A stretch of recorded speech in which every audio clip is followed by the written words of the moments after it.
yung part 2 mga mima kung paano natin ni-wrap yung in-upload natin kanina. Bali tatlong klase ng wrapper yung gagamitin ko dyan mga mi. Basta touch of pink. Una mga mi, nilagay ko muna itong love wrapper natin. So syempre sinukat ko muna yung taas nung nagawa nating bouquet. Depende kasi mga mima kung gaano kalaki yung bouquet na irarap natin. Kaya wag muna natin siyang puputulin agad. Then syempre pagkatapos nating mailagay yung center mga mi, dito na tayo sa gilid. Kapag ang order sa akin mga mima ay lampas 250 above, ay hindi ko talaga tinitipid yung wrapper niyan. Kahit umabot ako dyan mga mima ng 5 wrapper, okay lang. Pero kapag ang budget mga mima ay hindi naman ganun kalakihan, syempre nag-a-adjust din ako mga mima kung paano natin siya irarap, kung paano tayo makakatipid. Explain ko na yan mga mima dun sa mga datihan, nakita nyo na yan sa ibang vlog ko. Pero syempre explain natin para dun sa mga bagong pasok. Dito sa mga tutorial ko mga mima ay makikita nyo kung paano ko ginupit. Kasi mga mima, kumukuha lang din naman ako ng ilang peraso dyan sa isang hood. Hindi naman natin nagagamit lahat yun. Kapag combination nga ng wrapper mga mima, yung ginagamit ko sa pagrarap, ay ang tansya ko lang talaga dyan mga mima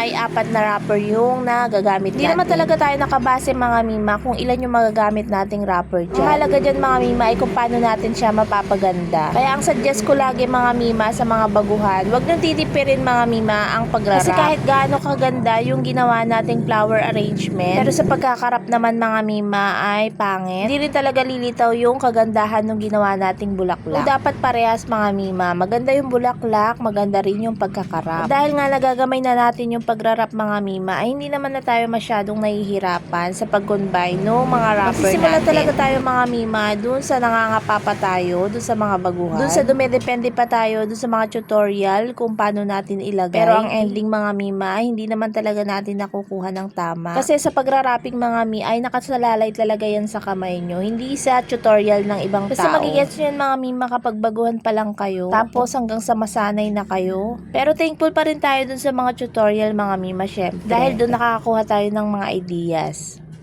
Kaya minsan mga mima mapapansin nyo, yung tutorial natin ng wrapping, ilalagyan ko na lang yan ng background music. Kasi mga mima, nasa video naman, no need to explain. Nakikita nyo naman mga mima sa video kung paano natin ginupit at paano natin dinikit. Dahil dun mi ay makakakuha kayo ng idea. Huwag kayong mag-alala mga mima dun sa mga baguhan, talagang ganyan pag nagsisimula pa lang. Danas ko yun mga mima, yung hindi natin alam kung paano natin uumpisahan. Marami rin ako mga mini vlog mga mima, yung mga dati ko pa. Kapag binalikan ko talaga is matatawa na lang talaga ako, sobrang pangit. Tapos nabilib ako dun sa ginawa ko. Sa ganitong trabaho or business mga mima ay hindi lang basta-basta natin siya ginawa. For me mga mima, hindi pa ako humahantong sa level na talagang business na talaga ito para sa akin. Parang yung level ko pa lang sa ngayon mga mima ay kontento na ako dun sa mga order sa akin. At dun sa nakakaya ng katawan ko. Yung nababalance ko pa mga mima yung oras ko para sa family, para sa ibang gampanin natin. Pero syempre, dun sa mga nakikita natin na mga content creator na crafter, tapos ang lakas na nilang kumita. Alam nyo mga mima, gawin na lang natin silang inspirasyon. May mga times talaga mga mima na hindi natin masabi yung katawan natin parang tinatamad. Pero kapag nakikita tayo ng kasipagan ng mga ibang crafter natin, ay parang nahahawa rin tayo. Tulad nga ng sinabi ko mga mima dun sa mga nauna kong vlog, hindi ko alam kung saan natin i-credit yung mga inspo na binibigay sa atin ng mga buyers natin. Kasi sakto lang mga mima, kahit ginaya ko yan dun sa inspo na binigay ni client,